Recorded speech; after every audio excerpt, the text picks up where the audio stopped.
meaning that all through your menstrual flow, 7 days, 10 days, the pain is consistent. It's not even getting better.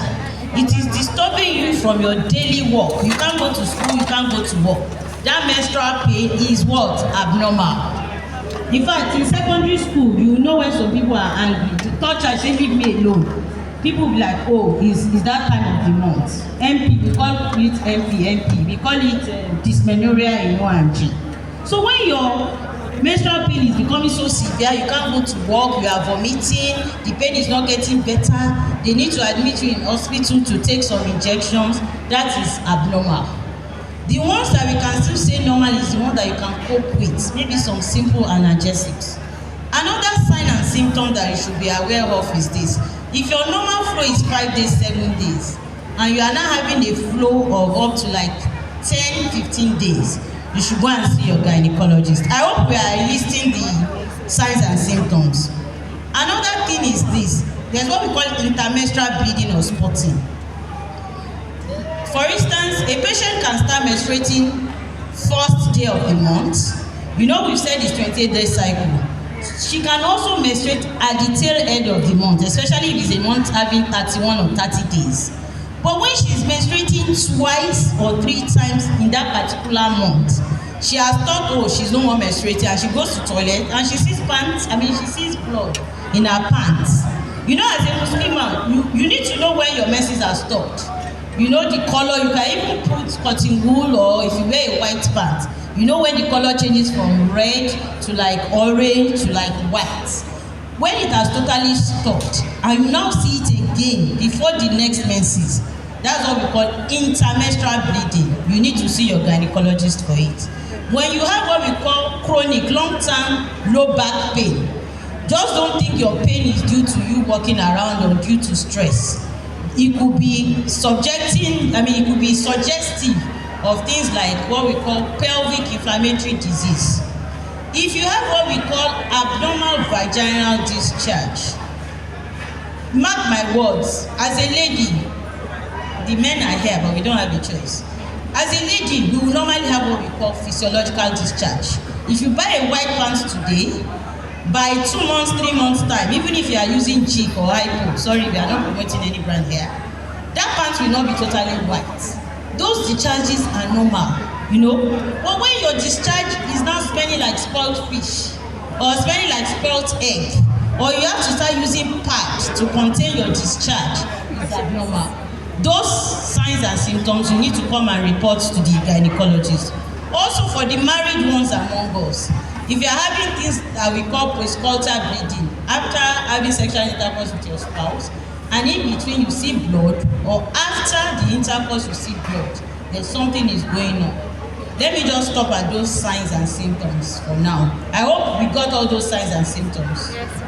All right, thank you. Thank you so much. I don't know if I should mention infertility or along the line we'll talk about that. Okay, we'll talk about that. Okay, so from our takeaway from what she said is that once you are 16 years old, you've not started your menses, there is a call, you need to seek help. Once your menses is 10 to 15 days late, you need to seek help. Once you...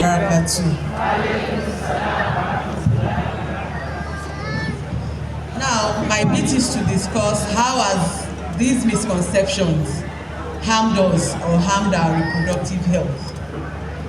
To start with, when we get it wrong about the onset of the menstruation, we tend to either get too anxious when we've not started, or when it comes earlier than normal, or we're getting too complacent with something that is abnormal. Now, Dr. Rabi has told us about the normal age of onset of menstruation that is between 9 to 16 years. If we do not have an idea of this, some people will say, all my classmates started menstruating at age 13, 14. And then it becomes an issue because I have not menstruated at the age of 15. So we make our clinics too busy with complaints that are not actually there. When we don't get it right about the length of the normal menstrual cycle, we begin to bring up complaints that are not actually genuine. For instance, it is very normal to have 21, 22-day cycle, even 23-day cycle. Having a cycle of 21 or 22 days would mean that sometimes you would have 2 menstrual periods in a month, that is 30 days. Am I right? So if you have a period on the 2nd of September, for instance, and you have a 23-day cycle, another period is likely to come up about 24th of September. Now, if we do not get it right, to try and observe what the regular interval is, it provokes undue anxiety. And then we begin to seek for help when we actually do not have a problem. So one of the first things it does is that we begin to get over anxious about what should be normal. So it is nice for us to try to understand what is normal. Now, when we do not understand what constitutes abnormal, that also makes us unduly relaxed. And then things that, health issues that we should have nipped in the bud, that we should have done something about, when it is easier to curtail these issues, we will delay treatment until later. Like Yoruba will say, ó máa ń dá ká wọ́ omi nígbà tí omi bá wà ní kókósẹ̀, ká má dúró nígbà tó bá mú wa dúró. I'll go back to the issue of menstrual pain. Like Dr. Rabi rightfully explained to us, you can have cramps while you are on your menstrual period. These cramps are supposed to be cramps that are bearable, that would start usually on the day the menstruation starts. It should be such that you can either cope with it doesn't disturb your regular activities, or you have to take simple analgesics like paracetamol, maybe some sort of lifestyle modification like taking warm water or using hot water bottle. By the time you begin to have menstrual pain that precedes the onset of the period by like 2 or 3 days, 2-3 days to your period, you are so irritable and in so much pain that you cannot carry out your daily activities, there is a problem. Now, if you tend to normalize this and think that, oh, they have said we must pass through a phase of menstrual pain, it may just be one of the subtle signs of what we call endometriosis, where you have some degree of abnormal menstruation due to deposits of the kind of tissues that menstruate within the pelvis.